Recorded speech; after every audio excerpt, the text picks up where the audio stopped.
Israel के साथ युद्ध में उलझे ईरान का मुस्लिम देशों ने ही साथ नहीं दिया। इजराइल के हमलों और अमेरिका के बढ़ते दबाव के बीच अब उस पाकिस्तान ने भी उसके साथ दगाबाजी कर दी है। इजराइल के हमलों का विरोध करने वाले पाकिस्तान ने अचानक पलटी मार ली है। उसका रुख देखकर ऐसा लग रहा है जैसे वो अमेरिका और इजराइल के इशारों पर काम कर रहा हो, जबकि ईरान के खिलाफ होते हमलों पर उसकी चिंता सिर्फ एक दिखावा लग रही है, क्योंकि इन हमलों के खिलाफ न तो पाकिस्तान ने ईरान की सुरक्षा को सुनिश्चित करने के लिए कोई खास प्रयास किए और न ही उसने ईरान के नेताओं के साथ किसी तरह की कोई रणनीतिक बातचीत की।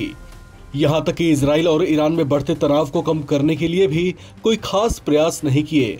ईरान के सुप्रीम लीडर अली खामेनेई भी उसकी तमाम हरकतों को देखते रहे। खामेनेई और ईरान के राष्ट्रपति मसूद पेजेश्कियान ने इस दौरान भारत की कोशिशों को भी करीब से देखा और महसूस किया कि उनका असली हितैषी कौन है। दोनों देशों में 12 दिन तक चले संघर्ष के बाद सीज फायर लागू तो हुआ, लेकिन उसके बावजूद हालात तनावपूर्ण ही बने हुए हैं। ईरान की न्यूक्लियर साइट पर अमेरिका के हमले और उसके बाद ईरान के बदले की कार्रवाई देखकर ऐसा लगने लगा कि ये तनाव तीसरे विश्व युद्ध में बदल सकता है।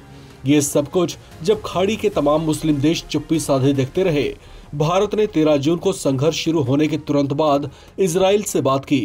प्रधानमंत्री नरेंद्र मोदी ने खुद इजराइल के प्रधानमंत्री बेंजामिन नेतन्याहू से फोन पर बातचीत की थी।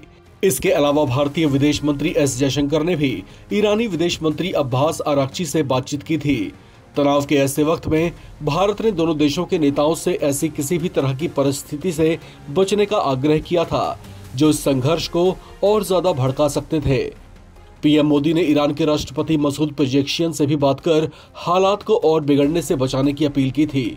भारत के इन्हीं प्रयासों का ये नतीजा रहा कि दोनों देशों ने इसे गंभीरता से लिया और भारत के लिए अहमियत रखने वाले चाबहार बंदरगाह पूरी तरह से सुरक्षित रहा और उस पर कोई संकट नहीं आया। आमतौर पर दो देशों में जब जंग छिड़ती है तो उनकी कोशिश सबसे पहले उन्हें आर्थिक तौर से तोड़ने की भी होती है, लेकिन भारत के प्रयासों से ईरान का चाबहार पोर्ट उसके प्रमुख व्यापार मार्गों में से एक होते हुए भी उस पर कोई आंच नहीं आई। इस पर न तो कोई मिसाइल गिरी और न ही कोई ड्रोन अटैक हुए। इसी तरह से भारत के ही प्रभाव और कोशिशों के कारण इजराइल के हाइफा बंदरगाह पर भी कोई आंच नहीं आने दी गई।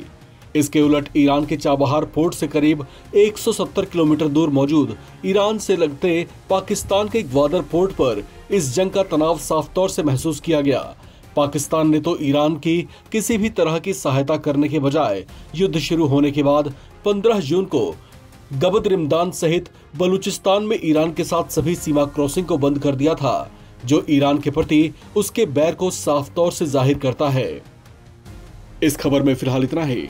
बाकी अपडेट्स के लिए आप बने रहें एनबीटी ऑनलाइन के साथ।